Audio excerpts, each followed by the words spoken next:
Global Organization for Divinity India Trust welcomes all the principals, teachers and students gathered here today for its 14th annual Students' Mass Prayer.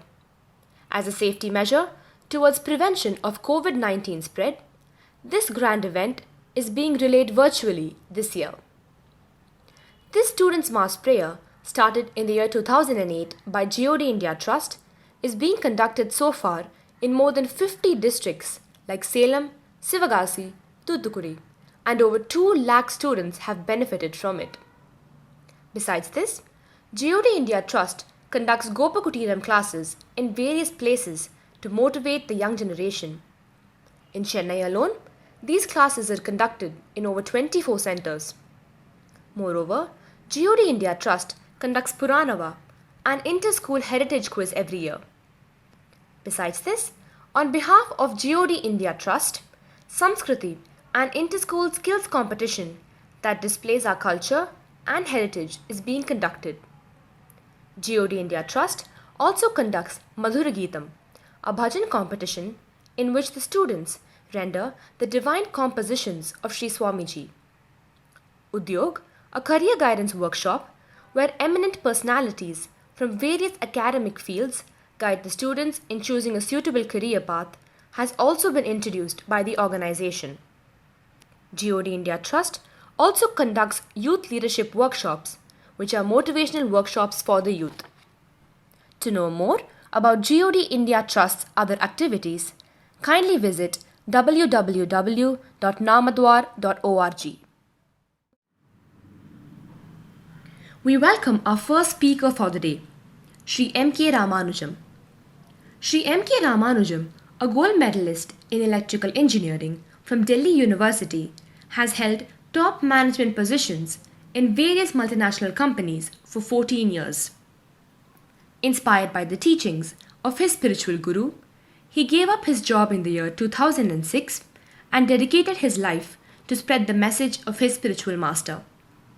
He has delivered lectures in countries like Australia, Singapore, Malaysia, the United Kingdom, the United States, and the Middle East, in prestigious foreign universities like the Harvard University and the Oxford University, as well as at corporate giants such as Google, Facebook, and Microsoft. It is noteworthy that Sri Ramanujam has delivered a special lecture at the British Parliament as well. Today, towards the end of the session, Sri Ramuji will be discussing some very unique and vital perspectives about acceptance and multitasking, which will definitely help you score that winning edge in all your endeavors. We take immense pleasure in inviting Sri Ramanujam here today. Namaste and good morning, my dear friends. It has been a trying times for all of us, and I couldn't stay at my home, so I am staying in a village near my home. I like it that way. And it's a lovely natural place out here, very rustic, and I enjoy being in rustic places, in rustic surroundings. I enjoy silence. I'm pretty introverted, so I enjoy being by my own self, but I know all of you may not be like that, and we are undergoing a very trying time. So I thought I will share a few learnings with you which may be of use to you. And so here I am. My name is Ram. And I'm very happy to do a small short sharing of some lessons with you so that it can be of use to you to cope up with these very trying times. We would rather hang around with friends. We would rather go around to places which we like, maybe malls, maybe parks, maybe trekking or movies. But obviously we are in a stage where we are not able to do what we want to. We are not able to execute our desires, and even schooling had to be done at home, and that can be frustrating. And it's not just a week, it's not just a month, it appears it's going to be almost a whole year. How do we cope up with such impossible circumstances which nobody even dreamt of? I think the first important value we need to sort of imbibe is acceptance. What is acceptance? I'll tell you a small story. Once I was traveling to Europe. I went to one of my acquaintance place She didn't know me, I didn't know her. She was a lovely hostess. She was a very caring hostess, a lovely family of about 4 or 5. And after a long flight, I went there to eat. And she somehow thought Ram likes bitter gourd. You know bitter gourd, right? Karela. Huh? Obviously, I don't like Karela. It's bitter, obviously. But she thought somehow Ram is talking about acceptance and stuff like that. So Ram must be liking bitter gourd. So she made a lovely bitter gourd curry for me. Right? There I am sitting after a long flight, very famished, and I'm really hungry, and I see a plate where there is bitter gourd, Karela, curry. What would Ram do? Well, I thought anyway, I have a bitter gourd curry in my plate, and I hoped that there would be better things to come. So I thought, let me finish off this bitter part of my plate, so that I can look forward to the more tasty ones. So what I did was I just gobbled up all this bitter gourd curry in my plate, hoping I'd get some chapatis, dal, or maybe paneer butter masala and stuff like that. You know what happened? I thought I would finish the bitter portion so that I can look forward to the sweet ones. My hostess thought Ram just gobbled up this bitter gourd. She thought Ram loves bitter gourd. So she gave me a second helping. What did I do? Went back to the stage 1. I ate that also. She gave me a third helping, fourth helping. And my whole lunch was 90% bitter gourd. The story doesn't stop here. Then I left her home to go to a nearby city. This lady thought it is her bounden duty to inform everybody of my likes and dislikes, and she WhatsApped the entire community, whomever I went, saying Ram loves bitter gourd. Wherever I went, I got bitter gourd curry, bitter gourd smoothie, bitter gourd chutney. Can you imagine? The whole week was very bitter for me. But then this bitter gourd episode taught me a very valuable lesson. The lesson is the difference between acceptance and resignation. Resignation means chalta hai, chalo. Let me not even question it. Resignation means being very fatalistic. There is a big difference between acceptance and fatalism. I don't have any other choice. What to do is fatalism. Acceptance is something else. I'll tell you what it is. Acceptance is when my need is not met. I want something, right? For example, I want to go to a mall. I'm not able to go to a mall. Acceptance means not fighting with what is happening right now and not fighting with the past, right? If we fight with the past of what happened, we always lose. It's very simple, isn't it? But then research shows, and your own experience would show the same thing, that we almost fight 50% of the time with the past in our head. How do we do it? When you watch what you're thinking, when you use the words in your head or in your mouth, like, I could have done that, I should have done that, I would have done that, I am fighting with the past, and that's not acceptance. We are inviting sadness and depression by constantly telling myself, I should have done that, I could have done that, I would have done that. Oh, why is it happening like this? You see, what are we doing? Something has already happened. For example, you had a cycle test or maybe an assignment which you need to turn in last week. Suppose you didn't. Now a week has passed, and suppose we are still kicking myself in my head, saying, I should have done that, I could have done that, oh, why didn't I do that? It's over, right? Fighting with the past leads to bitterness in our heart and in our mouth, and it's not going to take us anywhere. It reduces our mental strength by about 30%. Acceptance means not just giving up. Acceptance is not defeatism. Acceptance is not fighting with the past, which means I don't use this language in my head and weaken myself, which is could have or should have or would have or oh why. Like we hear from people, aisa hona tha, aisa karna tha, etc. Karna tha, hona tha, all that, throw it away. Right now what we need to do is very simple. This is what is happening, And I'll tell you two magical sentences or statements in the head which will give you tremendous power over circumstances. And the two magical sentences are, the two mantras are, what can I do now? Right? What can I do now? And the second magical sentence is, what needs to be done now? You see? Throw away could have, would have, should have, and why. Open the doors to what can be done now and what needs to be done now. You are in the state of acceptance without feeling defeated. You are empowered, you are happier, and you are more stronger in facing such adverse conditions like online learning without the joy and the frolic of your friends around you. And with all our small desires like going out, attending matches, or going to a mall, etc., all this we are not able to fulfill, isn't it? All this can lead us to weakening of our inner strength if we are not in the state of acceptance. Acceptance rocks. Acceptance wins. So the first value I thought I will share with you is acceptance. What does acceptance mean? Block out, or rather stop encouraging thoughts like, I should have done this, I could have done this, I would have done this. Invite positive thoughts into our head, into our mouth, and the thoughts are, what do I need to do now and what can I do now? That's acceptance. That empowers you, and that will help you to cope up with all these pressures of staying at home and losing the little joys of life. But remember one thing, this shall pass.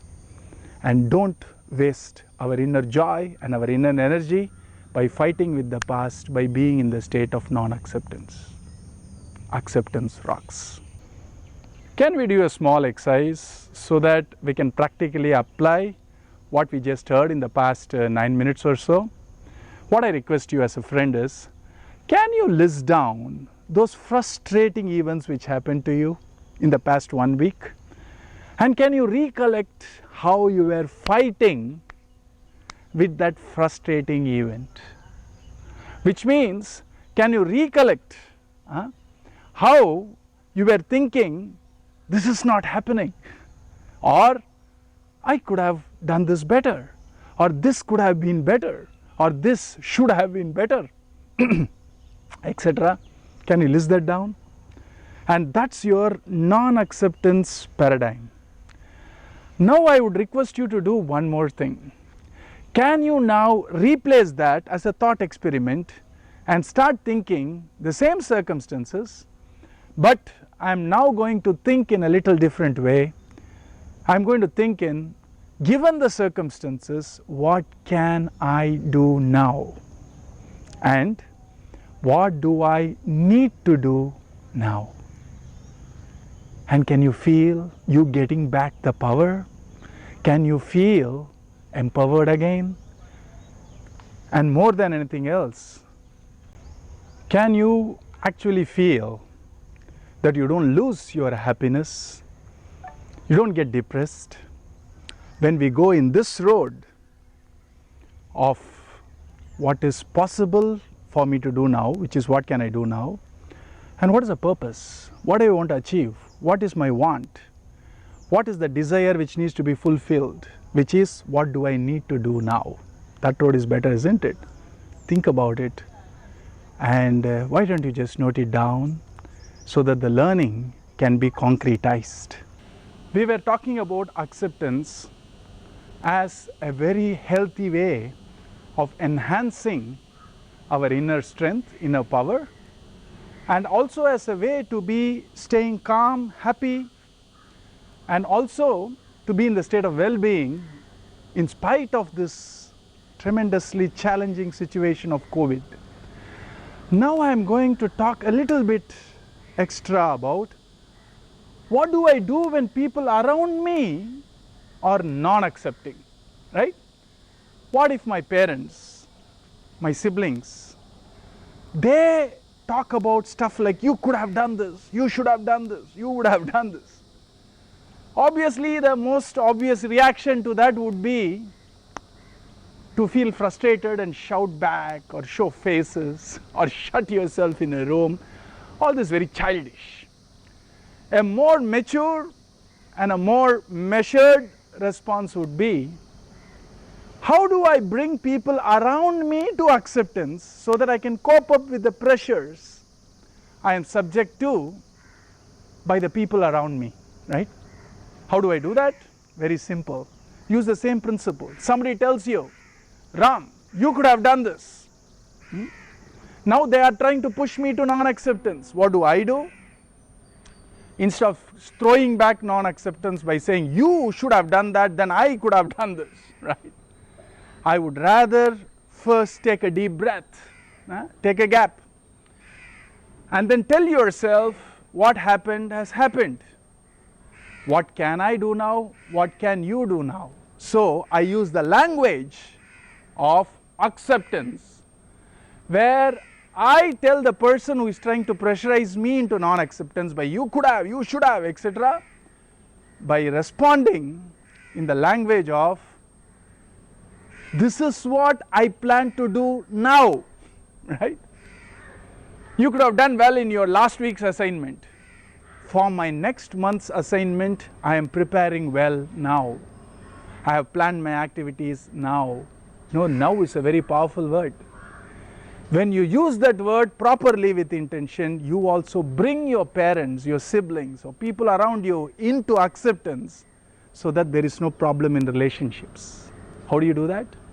When people try to push you to the past with a could have, should have done, वैसे करना था, वैसे होना था, etc., this is an attack from somebody else. I would say, yes, I didn't do well in the last assignment last week, and I have planned to study a little extra or to discuss a little extra so that I shall do well in the next assignment. You see, you can't change the past. You can only influence the future. So a person who actually thinks about the future more than constantly mulling over the past succeeds in life happily, right? Show me a happy person, I will show you a person who is accepting. Show me a miserable person, I will show you a person who is not accepting. You see? Happy people, accepting people. Unhappy people are non-accepting people. Successful people are more pulled by what needs to happen in future rather than being pushed by what happened in the past, right? You can either decide what do I do now on what happened last week or what happened 10 minutes back or what happened yesterday, or I can decide what I need to do now based on what needs to happen tomorrow, what needs to happen in the next 1 month, or what needs to happen in the next 1 year. What do you want to be? A childish, depressed, unsuccessful person who constantly uses the past to goad him or her, past pushing you to the present, or you want to be a happy and a successful person where your future vision, your future need, your future desire is what pulls you to what you do right now. The difference between happiness and unhappiness is just this difference between what do I allow my present to be. Is it going to be pulled by what I need to achieve, what I want to achieve, or what I desire to achieve? Or do you want the present to be guided by what happened yesterday, what happened last month, what happened 1 year back? People with maximum friends, people who have tremendous influence among their own peers, are the people who follow this very simple way of life. I shall allow present or now to be guided by what I want it to be in future, rather than me pushed to the present based on what happened in the past in a very reactive way. That person didn't talk to me properly last week, so I won't talk to him today or her today, is not a very intelligent way of life. I want a strong relationship with the person, so I shall talk to him or her properly today in spite of what happened last week. Shows maturity, shows intelligence, and shows your intent to be happy. And those happy people are successful people. So next time when people throw non-acceptance at you, when you are being thrown could have, should have and would have, what you need to do is very simple. First, bring your mind to the present and slowly guide lovingly. These are all people who care for you, parents or siblings, etc. Slowly guide them to the present by saying, last assignment was a flop, but I shall not allow my next assignment to be a flop. What I need to, I am doing right now. What happened, I have accepted, right? And mostly people try to push you to acceptance or push you to non-acceptance, make you feel guilty with a hope that when you are pushed to non-acceptance, when you are pushed to feeling guilty, when you are pushed to feeling bad, they hope that you can do better in future. But you and I know it doesn't work that way. I need positive energy to do well in future. How do I bring my positive energy is, even if people try to push me to the past and trying to tell me, you could have done that, you should have done that, should, etc. I shall bring the future in my mind and say, I shall score better in the next test because I have planned my studies well. I shall do well in the next sports meet because this is my practice schedule. What happened in the past serves as a lesson to me. That's it. I shall not look any further in the past because I am going to be directed towards what I need to achieve in future. Even the negativity of non-acceptance around me can be converted into acceptance and positivity if we know those two things in me and trying to show it to them. What can be done, what needs to be done by me, by you, by us.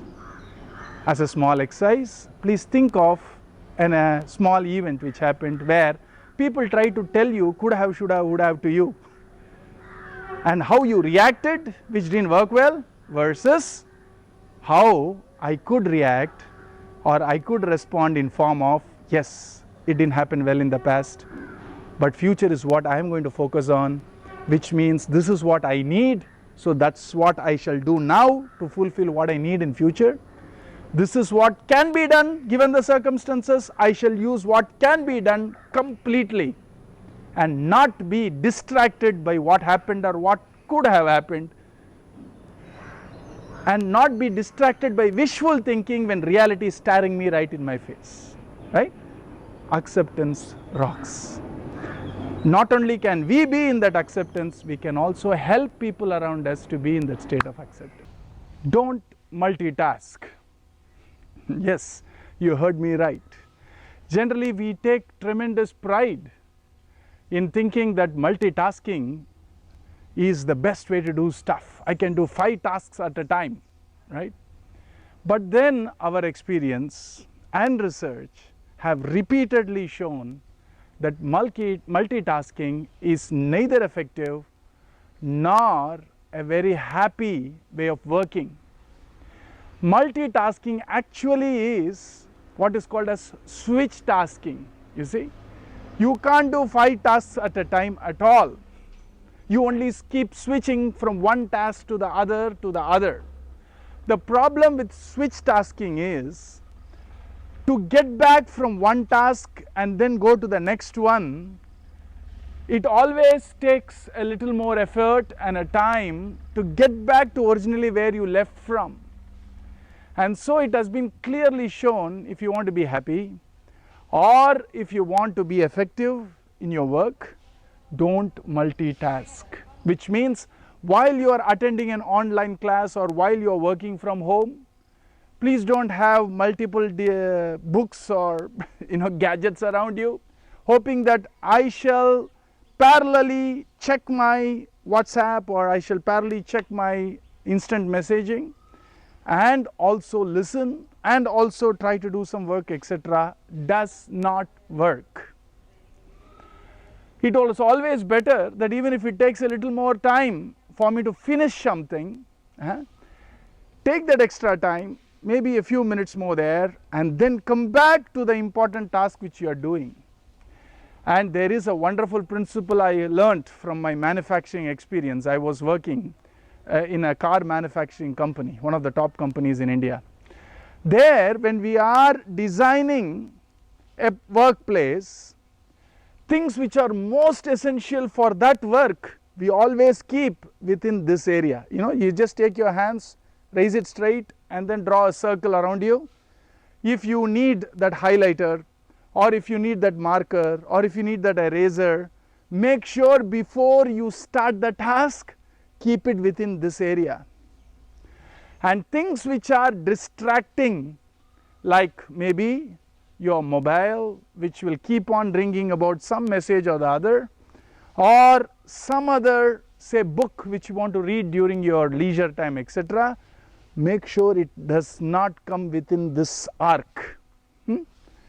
That will ensure that you are focusing on what we are supposed to focus on at the present moment. Don't multitask. Multitask is the most ineffective way of working, because it divides our attention, and when the attention is divided, it's not going to be a happy thing to face. And second thing, when the attention is divided, you are losing effectiveness in each of those objects or each of those work which your attention is divided with, you see. So don't multitask. If there is 1 hour of deep work I need to do, shut off everything else. In fact, if you think something can be a diversion, shut it off. Focus, because that would be the most efficient, effective, and a happy way to work. Now I have a small exercise for you, very simple. Last time, maybe last hour or yesterday, when you were attending your work, whether it is studying or learning or working, what was the distractions, or what were the distractions? Were the sources of distractions within this area of your hand? And how did you feel when you were focusing, trying to solve a problem or trying to resolve something, and then you had this distraction very close to you? What was your experience in getting back to where you left? You see, it always takes extra effort to get back to where you leave, and you lose that energy, you lose that time, you lose that attention. Don't multitask. It does not work. So try to ask yourself, how do I design my surroundings to make sure that I focus on what I need to do at that moment? And how do I remove my distractions? And how do I design my time so that I don't multitask? That will make your learning, that will make your work more efficient and more effective. Don't multitask. It doesn't work. Namaste. Have a great day. Have a lovely time. Bye. We now welcome our next speaker for the day, Dr. A. Bhagyanathan. Dr. A. Bhagyanathan is the personal secretary to His Holiness Maharanyam, Sri Muralidhara Swamiji. He is a distinguished speaker, well acclaimed for his lectures on varied philosophical, motivational, human resource development subjects, highlighting selfless service and universal love as the core message of life's value systems. He scored high marks in his Class 10 and Class 12 examinations and was a state rank holder. Dr. Bhagyanathan graduated from the Madras Medical College with a gold medal. He pursued his higher education in the United States of America. He conducted several workshops in countries such as Singapore, Malaysia, Australia, New Zealand, and Fiji. Dr. Bhagyanathan was also invited as an international faculty by the Mental Health Foundation of Australia last year. He presented Sri Swamiji's message for universal love in the Australian Parliament. Today, Dr. Bhagyaji will be talking to you all about some beautiful life-changing lessons, and he will finally conclude with the much-awaited Maha Mantra Mass Prayer. It gives us great pleasure to invite Dr. A. Bhagyanathan here today. Greetings, friends. Pranams to every one of you. I'd like to begin this session by offering my pranams to Bhagwan, God Almighty, and our beloved Guru Maharaj, His Holiness Maharanyam Sri Muralidhara Swamiji, the founder and inspiration for Global Organization for Divinity India and across the world. It gives me great pleasure to join you all in this year's edition of the annual Students Meet and Mass Prayer. To tell you the truth, friends, this is one day that we look forward to. You know, that feel, that energy when we are together in this huge hall with thousands of students, all that excitement, all that focus, all that energy. But this year, this is how it's going to work.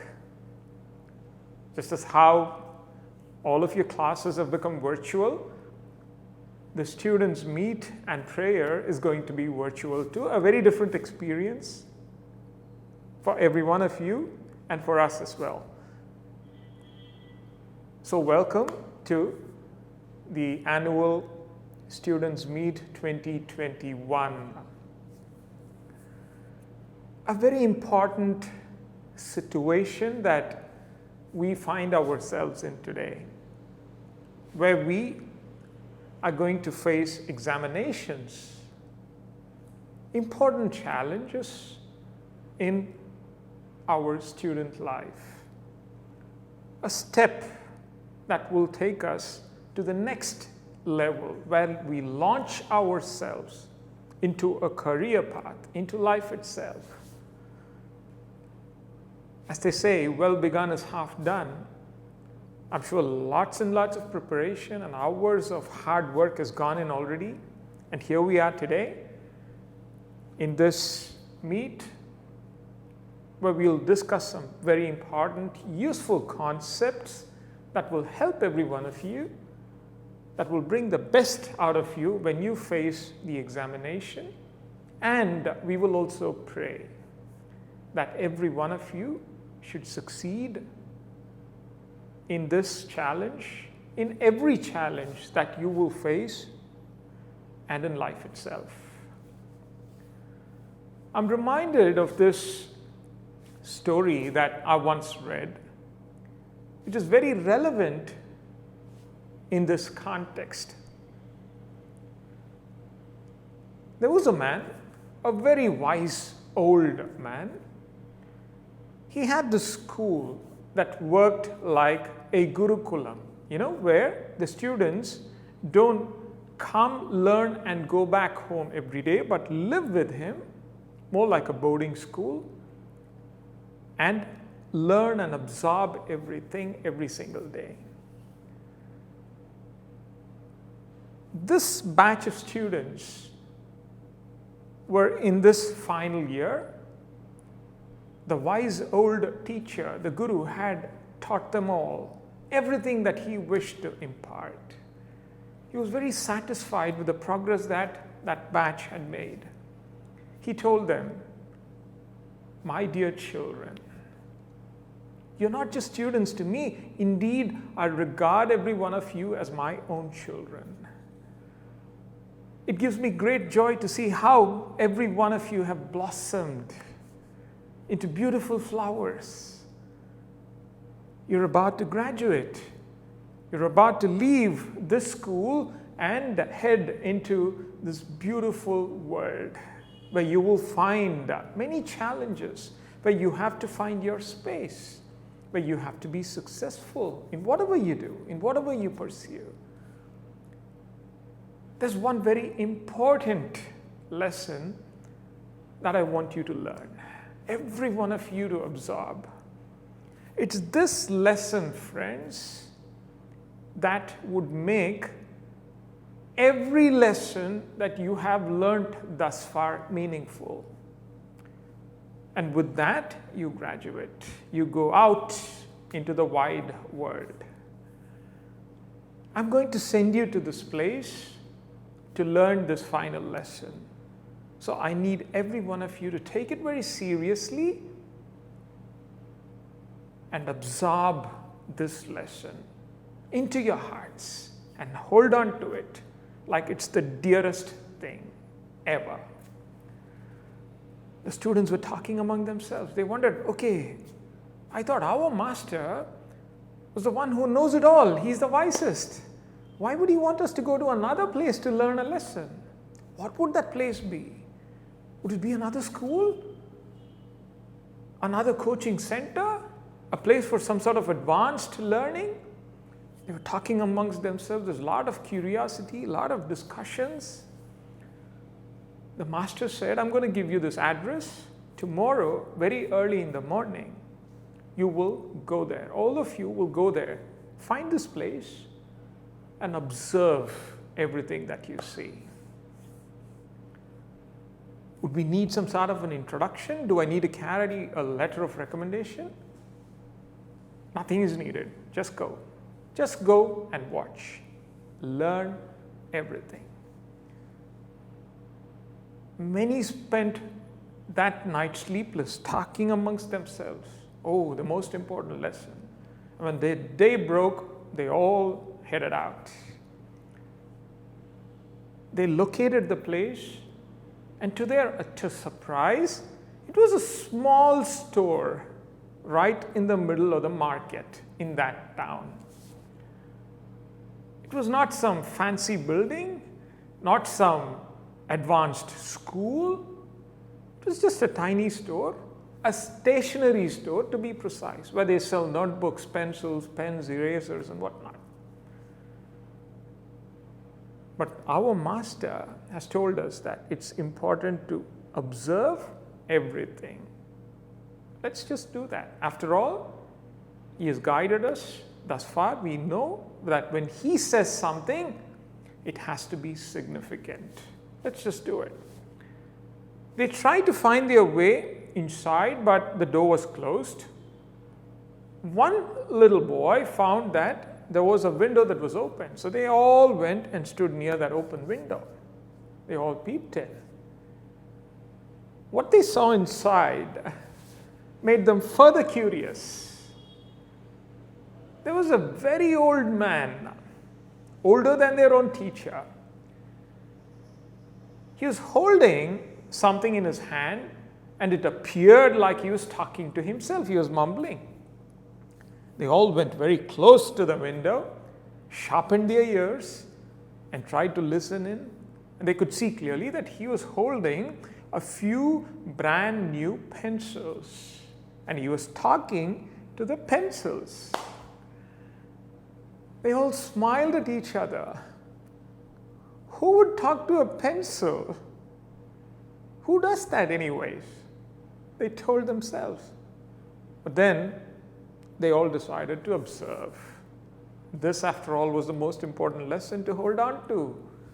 That's what they've been told. The old man told the pencils that he was holding in his hand, he said, "My dear pencils, I have created you with my own hands. It gives me great pride when I look at you in this shape.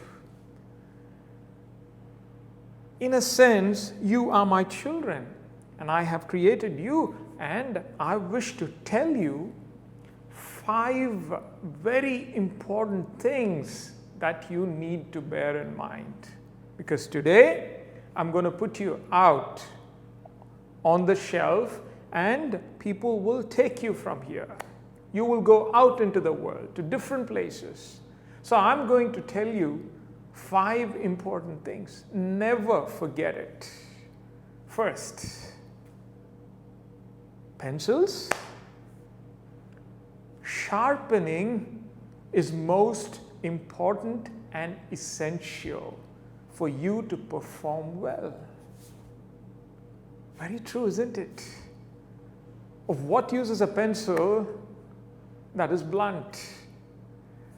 A sharp pencil is the one that is going to be of use. A beautiful lesson, not just to the pencil, but to all of us. I recall when I was a student, sitting exactly in the same place where you are today, how I underwent that process of sharpening. by my parents, sharpening by my teachers, everybody that tried to help me and guide me through childhood, through school. And you know, the important thing about sharpening, that it hurts. It did, isn't it? Many a time I wondered, how come he's always saying this? How come my teacher is always saying, no, you need to do better. This is not how it should be done. It's very painful in that stage when I hear such words. I'm sure every one of us have had such thoughts. But remember, friends, it is that sharpening which I detested at that point of time that truly has made me who I am today, that truly has shaped you into these fine people that you are today. Although it was painful, it was essential. So let's take a moment at this point of time to thank the ones that sharpened us, that made us useful. After all, let us thank our parents. Let us thank every teacher that has patiently spent that time and energy in order to sharpen us, only keeping our well-being in mind. Let us offer a pranam to every teacher and to our parents, and remember that that sharpening is important. And then the pencil maker says, the next important thing that you need to remember, dear pencil, is this.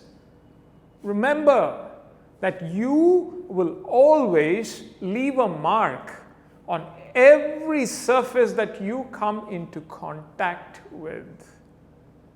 Let that mark be a good one, a beautiful one, one that will be useful to you and to everybody around, to the entire world.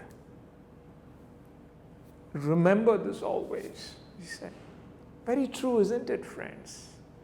That's exactly what every one of us are going to do.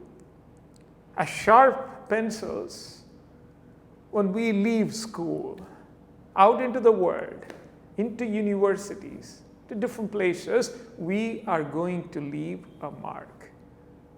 And what's important is to remember that that mark needs to be a good one.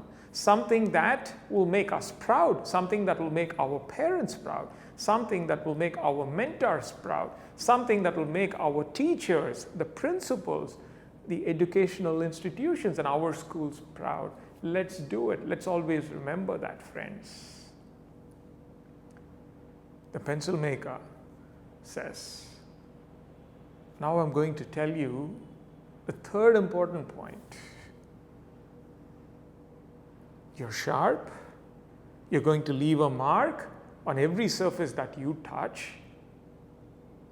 But in case, unexpectedly,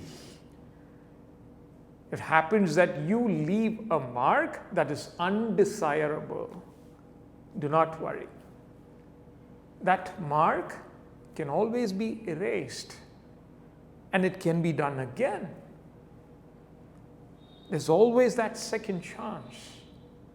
So do not worry, you can redo it. A very important lesson, isn't it? In life, as they say, it is this that distinguishes the successful ones from the rest. It's not how tall we are or how high we fly. What's most important is how many times we are able to pick ourselves up when we fall. That is important. It's okay. I did something. I'm not particularly proud about it. I even regret it. I wonder, I had so much time. I could have used it better. I find myself today where exams are staring at me and I feel that I have wasted a lot of time. I feel guilty about it. It's all lost. It's all gone. Not at all, friends. Nothing is gone, nothing is lost. There's still a lot of time. From this moment onwards, till the day you will sit for your examinations, there's so much time that you can change the whole world if you truly want to. Where there's a will, there's a way. Let me tell you that it's important that we pick ourselves up and start running. Don't look behind. Don't have any regrets. It's all right. Erase the mark and redo it into something that is beautiful, that is fine, that is important. And that is what success means. I'm going to show you a video clip where you will see some of these people that truly have become world-renowned, successful in their careers, benchmark for perfection in their fields. You'll be amazed to see how they got there. It's not as if they started flying and they were flying higher and higher up. It did not happen that way. These are the courageous ones that were able to stand up every single time they fell down, and that's how they were able to do it. So we'll watch this video presentation and I will continue at the end of this presentation.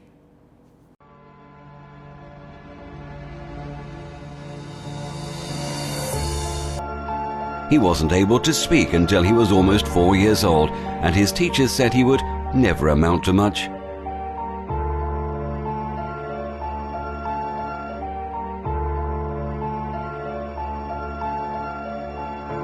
Fired from a newspaper for lacking imagination and having no original ideas.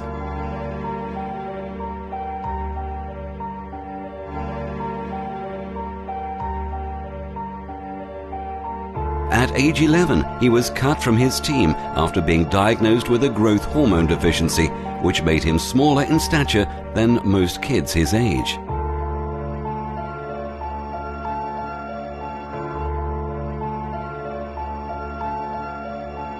At 30 years old, he was left devastated and depressed after being unceremoniously removed from the company he started.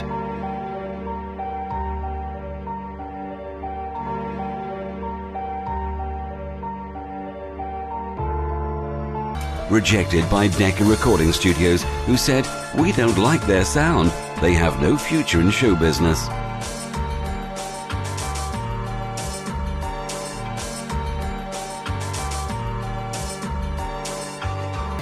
His fiancée died, failed in business, had a nervous breakdown, and was defeated in 8 elections.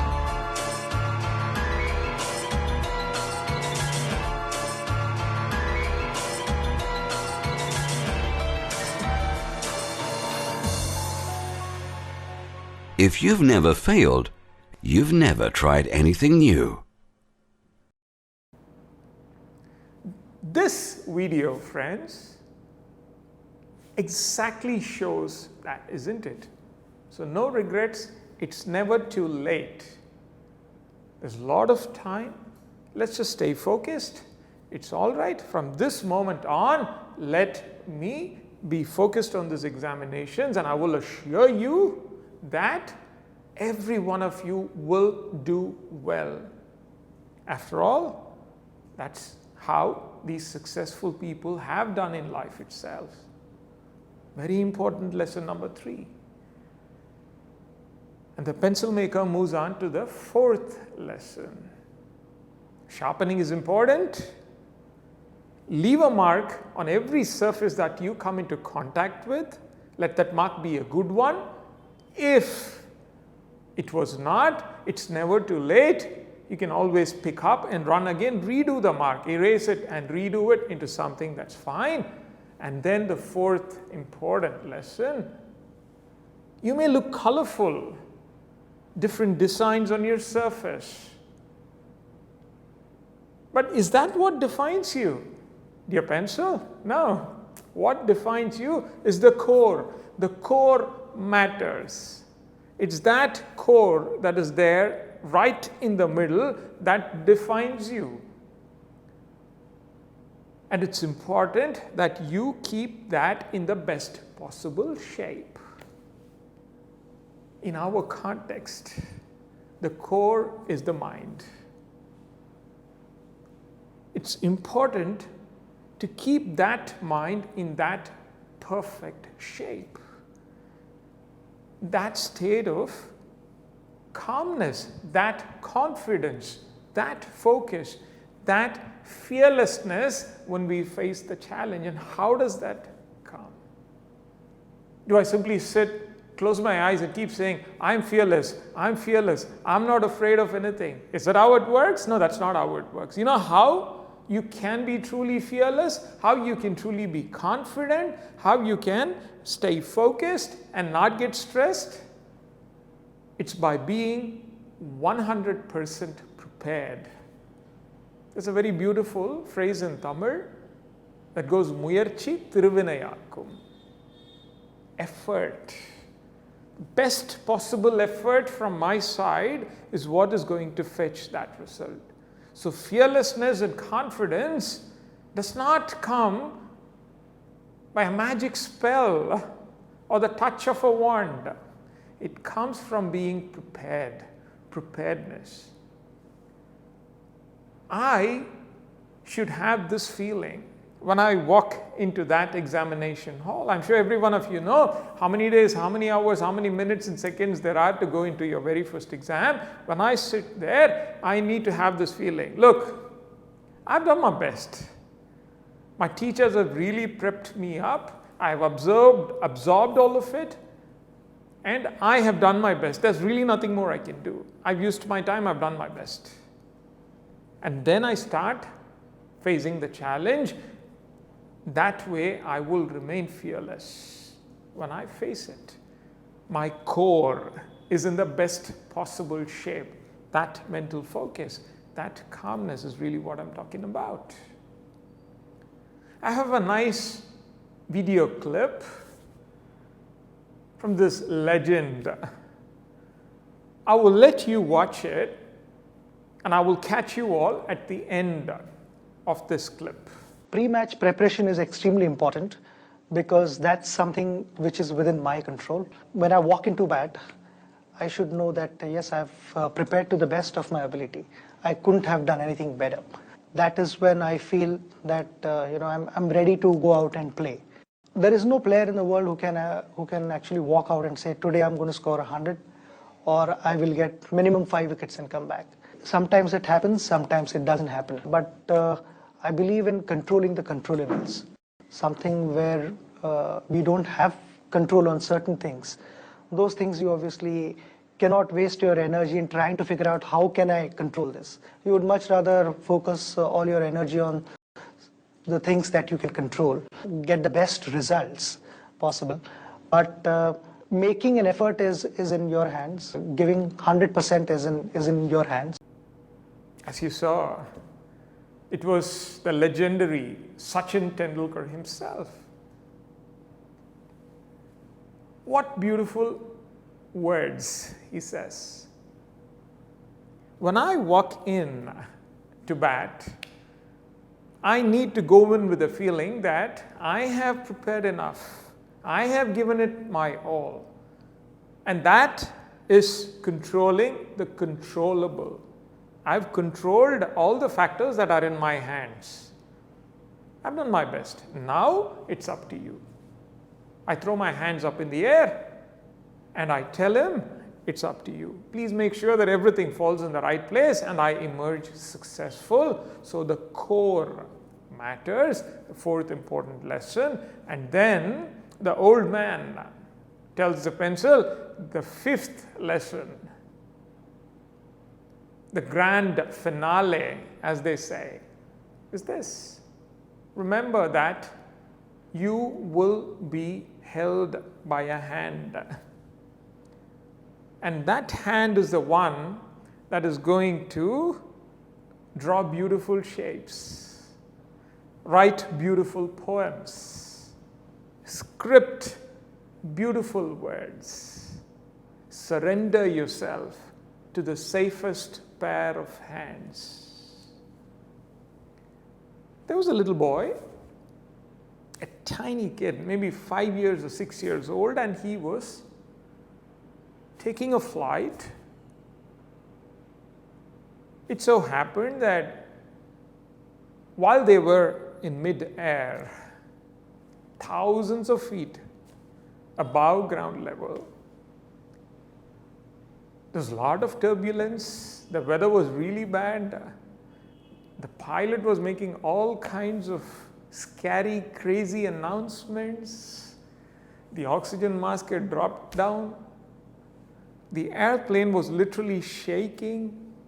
You can imagine the plight of the people in the plane. Everybody was scared.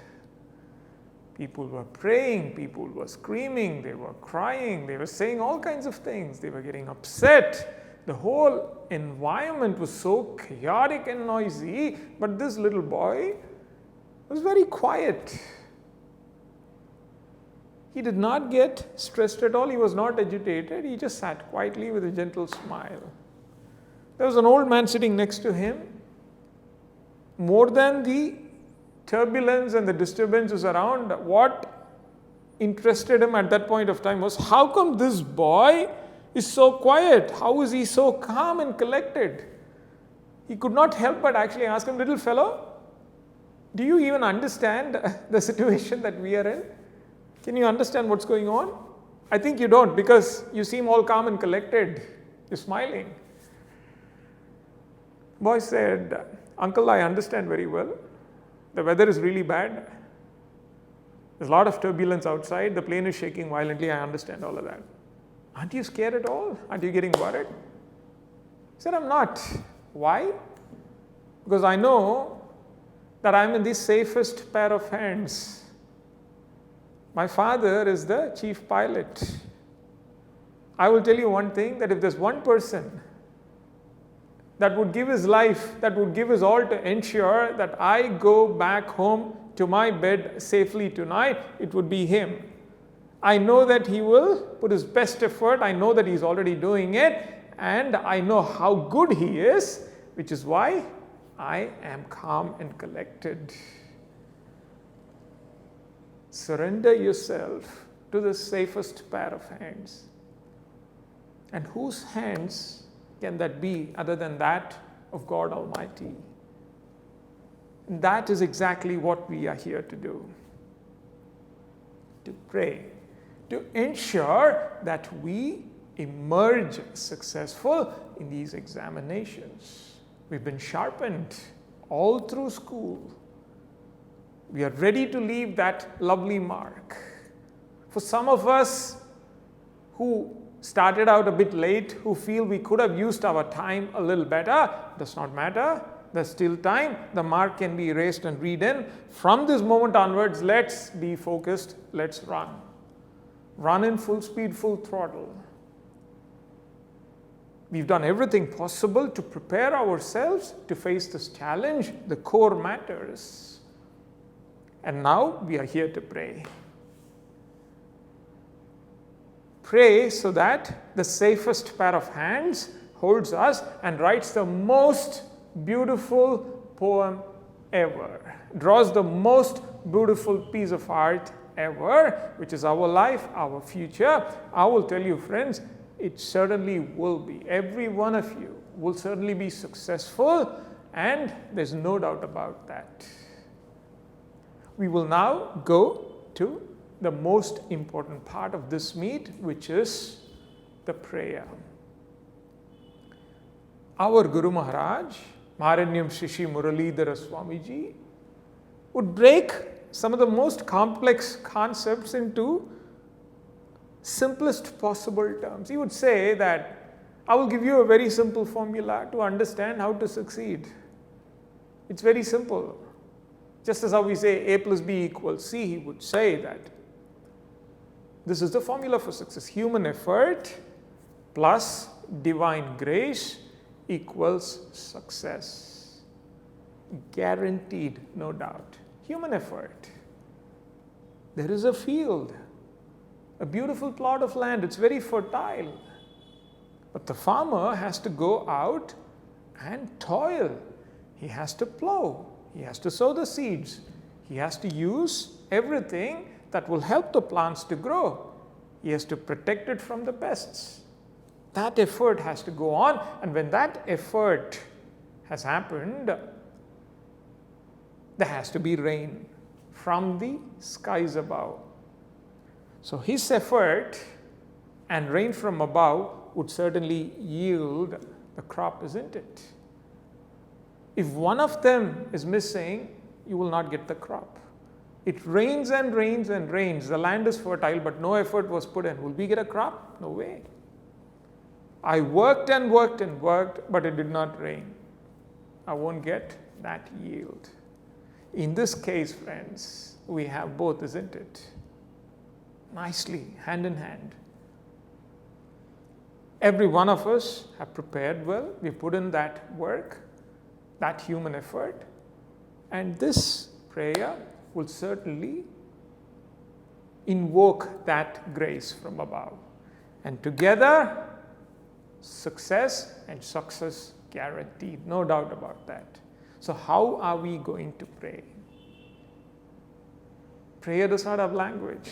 Prayer does not know any barriers. Any prayer that you've been taught, that you've practiced since childhood, will work. A heartfelt prayer to that God that you believe in, as per your traditional beliefs, will work. But what I am going to do on behalf of Global Organization for Divinity is to make this prayer with this particular mantra which my Guru has taught me. And he has taught every one of us, which we found to be effective. I encourage you to pray in your own traditional manner, in a manner in which you've been taught. If you wish to chant this Maha Mantra, please do so. This mantra is known as the Maha Mantra, meaning the greatest of mantras. Sacred sounds that have been in existence always, those divine vibes in the cosmos, which have been given to us in the form of mantras by the great sages, which form part of the Hindu scriptures. And this mantra, the Maha Mantra, is a very important mantra that's part of the Hindu scriptures. It has 16 syllables: Hare Rama, Rama Rama, Hare Hare, Hare Krishna, Krishna Krishna, Hare Hare. 16 syllables. You can look at it in two different ways. If you're going to look at it as that prayer out of love to that God, it works. When you recite this mantra and make the prayer, it works. If you are the kind who's not particularly inclined to look at it that manner, you want to understand the mechanism behind this, I will tell you that this sound itself has that vibe, that strong divine vibe that helps to keep the mind focused, that helps to keep the thoughts in one place, which removes all anxiety, all stress, and helps you to deliver in the best possible manner. It keeps your core in the best possible shape. So you look at it either way, it's still going to work. And what I am going to do now is chant this mantra 11 times. I'm going to chant it loudly so you can follow. So you can right now, when I begin, close your eyes. For a few seconds, we will observe silence. Let us pray that every one of you must emerge successful in these upcoming examinations, in the challenges that you will face henceforth, and in life itself. Let us pray that you make everybody proud, that you feel proud about your own achievements. Let us pray that we make ourselves useful to our nation, to the entire world, and to everybody around. We will observe silence for 30 seconds, make our prayers, and then I will recite this mantra 11 times, and you can follow this along with me.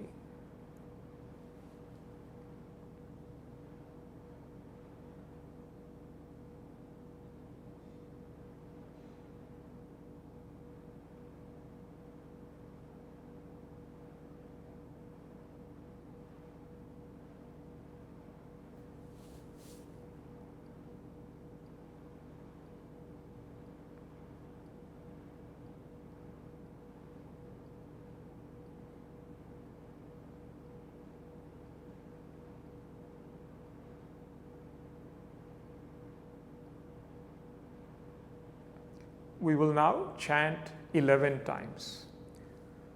Hare Rama, Rama Rama, Hare Hare, Hare Krishna, Krishna Krishna, Hare Hare, Hare Rama, Rama Rama, Hare Hare, Hare Krishna, Krishna Krishna, Hare Hare, Hare Rama, Rama Rama, Hare Hare, Hare Krishna, Krishna Krishna, Hare Hare, Hare Rama, Rama Rama, Hare Hare, Hare Krishna, Krishna Krishna, Hare Hare, Hare Rama, Rama Rama, Hare Hare, Hare Krishna, Krishna Krishna, Hare Hare, Hare Rama, Rama Rama, Hare Hare, Hare Krishna, Krishna Krishna, Hare Hare,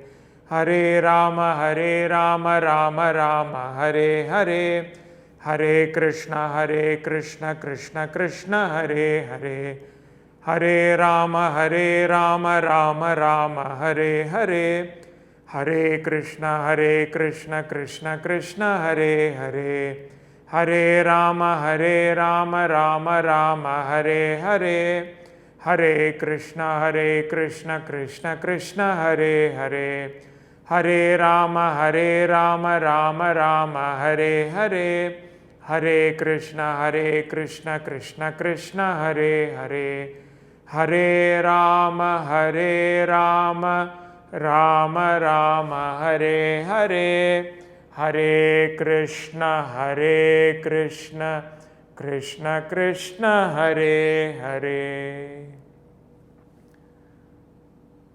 That's how long it takes to make this prayer. A few minutes, isn't it? But let me tell you, friends, it's very potent. Every one of us who are part of this organization have directly experienced it. And I strongly encourage you to do it. Of course, please feel free to make your own prayers like how you've been traditionally taught. But prayer makes all the difference. All the difference.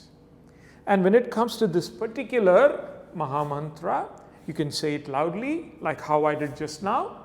You could say it with simple movement of your lips, like how you would whisper, or you could just say it in your mind.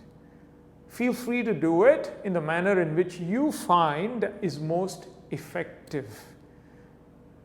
You can do it any number of times as you wish, but let's at least do it 11 times with this prayer from this day on. I once again would like to thank every one of you on behalf of Global Organization for Divinity for taking the time and effort to join in. I wish to thank the schools, the principals, the teachers who've taken the effort to sharpen every one of us and who've also joined this meet today. I wish to express my very special thanks to our principal supporters every single year, Sastra University. And from the bottom of my heart, I wish every one of you the very best in these upcoming examinations. And we at Global Organization for Divinity India are eagerly waiting to hear your success stories. Thank you so much. Thank you for your patience.